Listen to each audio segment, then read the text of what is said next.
Among these dramatic ridges, 1,500 years ago, a peaceful and gathering Rumsen tribe were the first people to call the Santa Lucia Mountains home. Since then, some pretty intriguing characters have followed. In the 1860s, 4 New England brothers came to the Monterey Peninsula. The Sargent family purchased part of 2 Mexican land grants and set up a thriving cattle ranch. During that time, author Robert Louis Stevenson briefly stayed in a homesteader's cabin here. The chimney of that cottage remains today. 70 years later, Canadian entrepreneur George Gordon Moore acquired the property and introduced to this place he called Rancho San Carlos 2 of his passions, polo and wild boar hunting.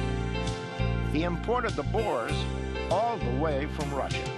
Moore built this marvelous hacienda where he hosted great parties and barbecues attended by movie stars and chorus girls, much in the manner of his neighbor William Randolph Hearst, except that here, the champagne and bourbon flowed till 3 a.m. The hacienda became the property's centerpiece and has remained virtually unchanged through the years. Unfortunately, Moore would be forced to sell his home following substantial losses in the Depression. And so Rancho San Carlos again became a working cattle ranch. But Hollywood came calling in the 1960s when portions of the TV Western Lancer were filmed here.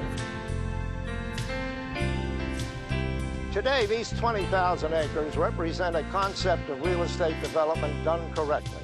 Although this landmass is bigger than the island of Manhattan, a limited number of home sites will be blended into the natural background. Even the Rumsen Indians would feel comfortable here, where the Santa Lucia Mountains tumble into the Pacific Ocean.